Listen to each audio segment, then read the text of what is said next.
In a quiet Nigerian village surrounded by hills and palm trees lived a young woman named Ada. She was known not only for her beauty but also for her kind heart. Every morning, people saw her helping at the village stream, carrying heavy pots for old women, or giving small children food from her mother's kitchen. Many young men admired her, but Ada's heart remained steady, waiting for something deeper than charm or riches. One day, two men came into her life. One was Obinna, a poor farmer who lived in a small mud house with his widowed mother. The other was Chief Dyke, a wealthy man with 3 wives already, who offered Ada fine clothes, gold earrings, and promises of a life without struggle.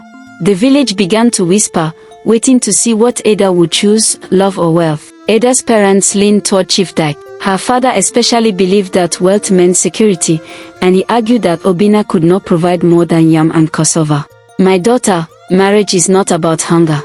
Think of your future," he said firmly, pointing to the fine wrapper Chief had sent as a gift. But Ada's heart told her something different. Whenever she saw Obinna, her spirit felt calm. He spoke with honesty and walked with his hands, never pretending to be more than he was. Though he had little, he dreamed of building a life with her. Between her father's pressure and her own feelings, Ada found herself caught in a storm of choices. At the village square, where the elders sat under the big Iroko tree, Chief Dyke came with drums and dancers, announcing his desire to marry Ada. He poured palm wine and promised her parents goats, cloth, and a bag of gold. The crowd cheered, believing Ada's family had been favored by the gods. But when the time came for Ada to speak, she lifted her voice and said softly, "Chief, I honor you, but I cannot be your wife. My heart belongs to another." A silence fell across the gathering.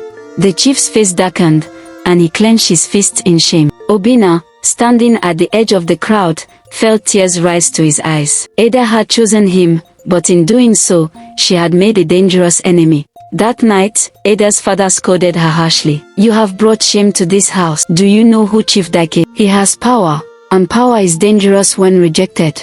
Even her mother, though gentler, warned her. "Child, sometimes love cannot fill an empty stomach. Are you ready to suffer for this choice?" Obinna too begged Ada to reconsider. "I am honored, Ada, but I do not want harm to come to you. Chief Dyke is not a man who forgives easily." But Ada stood firm. "Love is not blind, Obinna. I see you, I see your struggles, and I still choose you." Her words were brave, but in her heart, she wondered what price her choice might carry. Days turned into weeks, but Chief Dyke did not forget his humiliation. Quietly, he began to spread lies. He told villagers that Obinna stole from his farm, that Ada used charms to blind men, and that her family was cursed. He even bribed some elders to speak against their union. Soon, Ada and Obinna were treated with suspicion wherever they went. One evening, Obinna's small yam barn caught fire. The flames spread quickly, destroying his harvest for the year. Though no one saw who set it, whispers pointed to Chief Dyke's men. Ada wept as she watched the fire eat away the fruits of Obinna's hard labor. "This is the price I feared," she whispered, holding his hand in the darkness. With his harvest gone, Obinna had nothing to sell at the market. Hunger began to creep into his home, and Ada often gave him food from her own family's kitchen. But her father, angry with her disobedience, stopped her. "You chose love, let love feed you," he said, locking the food storehouse. The young couple survived on scraps, wild fruits, and the kindness of a few loyal friends. Yet, even in hunger, their love remained strong. Obinna would smile at Ada and say, "We may not eat meat, but at least we share joy." Ada, though tired and thin, answered, "So long as we are together, I will endure." Still, in her quiet moments, she wondered how much more she could bear.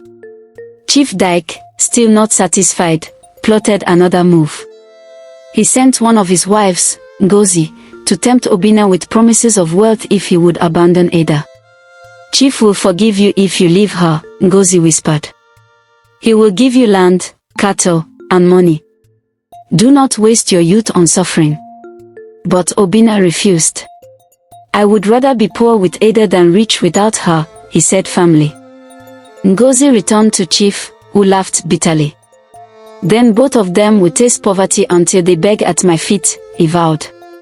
His anger grew, and the village began to fear what might come next. Not long after, Ada fell sick. Her body grew weak, and fever burned her skin. Obinna carried her to healers, but the herbs only brought little relief. Some whispered that Chief Dyke had cursed her. Others said it was hunger and stress eating her strength. Obinna, helpless, stayed awake many nights fanning her and praying for her healing. One night, as Ada lay weak, she held Obinna's hand.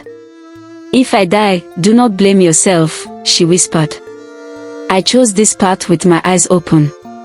Love was worth the price." Tears streamed down Obinna's face as he begged her not to speak such words. "You will not die, Ada. You cannot die. Not while my heart still beats." The whole village waited, watching to see if Ada would survive. Chief Dyke grew restless, hearing rumors that despite her sickness, Ada still clung to Obinna with all her heart. One night, in a fit of rage, he sent his men to chase Obinna from his house. They came with sticks and torches, ready to end him. But the villagers, seeing the cruelty, finally rose against Chief. Men and women who once feared him now shouted, "Enough! Love is not a crime." They blocked the path, forcing Chief's men to retreat. For the first time, Chief Dyke felt the weight of shame pressing heavily on him, not from rejection but from the anger of his own people. Slowly, Ada recovered. With time, Obinna rebuilt his farm, this time with the help of villagers who admired their courage. Though they remained poor, they had peace, and Ada's parents, humbled by her loyalty, finally accepted her choice. Chief Dyke, defeated and scorned, withdrew from their lives, a man rich in wealth but empty in heart. Years later, Ada and Obinna told their children the story of their struggle. They taught them that love is not always an easy road, but it is a road worth walking when it is true. And though Ada bore the scars of her suffering, she smiled, for she had no regret in choosing love over gold. Moral lesson: this story teaches that true love is stronger than wealth and power, but it often comes with sacrifice. Choosing from the heart may bring hardship, yet it builds a foundation of loyalty and peace that riches alone cannot give.